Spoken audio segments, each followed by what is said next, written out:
నా పేరు ప్రతిభ అండి. నేను జగిత్యాల డిస్ట్రిక్ట్ నుంచి వచ్చాను. ఓకే. ఎన్ని ఇయర్స్ కష్టం అండి ఇది?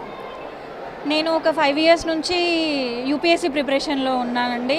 నాది యూపీఎస్సీ ప్రిలిమ్స్ అవ్వట్లేదు ప్రతిసారి. మీన్ వైల్ గ్రూప్ 1 నోటిఫికేషన్ వచ్చింది. సో ఇంకా సేమ్ ప్రిపరేషన్ సేమ్ లైన్స్లోనే ఉంటుంది కాబట్టి నేను ఇది కూడా ప్రిపేర్ అయ్యి రాశాను. నాకు 165 ర్యాంక్ వచ్చింది.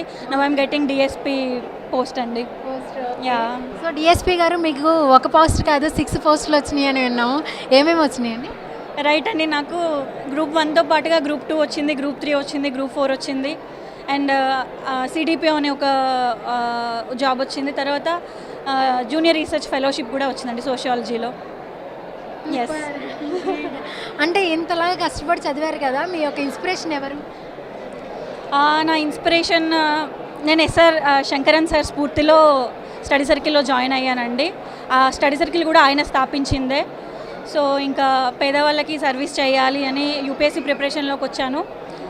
మీన్ వైల్ గ్రూప్ 1 వచ్చిందండి నాకు. ఓకే. ఫ్యామిలీ ఏం చేస్తుంటారు? అమ్మ అంగన్వాడీలో పనిచేస్తున్నారండి. నాన్న agricultural labourer. Agriculture labourer. Yes అండి. ఓకే. అంటే ఫైనాన్షియల్గా చాలా వరకు స్ట్రగుల్స్ ఉంటాయి కదా వరకు రావడానికి? ఎస్ అండి. 1 సంవత్సరం ఫినాన్షియల్గా హెల్ప్ అవుతుందిలే కానీ ఒక 5 ఇయర్స్ ప్రిపరేషన్లో ఉండాలంటే ఇట్స్ హైలీ ఇంపాసిబుల్ అండ్ కష్టం అండి. అయినా కానీ నేను స్టడీ సర్కిల్లో జాయిన్ అవ్వడం వల్ల టీఎస్ఎస్సీ స్టడీ సర్కిల్ అని ఒకటి ఉంటుంది, అందులో జాయిన్ అవ్వడం వల్ల ఫినాన్షియల్ బర్డెన్ ఎక్కువ లేకుండా నేను ఈజీగా నా ప్రిపరేషన్ పూర్తి చేసుకోగలిగాను. అక్కడ అన్ని ఎమ్యూనిటీస్ ఉంటాయి, అన్ని ఫెసిలిటీస్ ఉంటాయి. అక్కడ యూపీఎస్సీ ప్రిపరేషన్ ఇస్తారండి. మీరు కష్టపడి చదువుతున్నప్పుడు ఇన్సల్ట్స్ చాలా వస్తూ ఉంటాయి. రైట్. చాలాసార్లు గివప్ చేసే మూమెంట్స్ కూడా వస్తూ ఉంటాయి.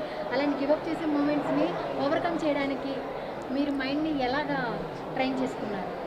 అవునండి, ఇన్సల్ట్స్ వస్తూనే ఉంటాయి. ఇంకా ఇన్ని సంవత్సరాల ప్రిపరేషన్ అంటే ఆల్రెడీ డిగ్రీ వరకు పీజీ వరకు చదివిన తర్వాత మళ్ళీ ఇంకో ప్రిపరేషన్ ఇంకొక జర్నీ అని అంటే పేరెంట్స్కి చాలా కష్టంగానే ఉంటుంది. దాంతోపాటుగా చుట్టాల నుంచి రిలేటివ్స్ నుంచి కూడా ఇంకా ఎన్ని సంవత్సరాలు చదివిపిస్తారు అనే ఆ డైలాగ్స్ వస్తూ ఉంటాయి. బట్ అలాంటి వాళ్ళందరికీ ఇప్పుడు ఇదో క్యాన్సర్ లాంటిదేనండి. చాలా హ్యాపీ మా పేరెంట్స్. నేను ఎవరికైనా ఏం చెప్తానంటే చదివిపియండి పిల్లల్ని. చదివిపిస్తే అది ఒక్కరోజు కాకపోయినా ఇంకొక సంవత్సరం అయినా you will get fruitful results one day.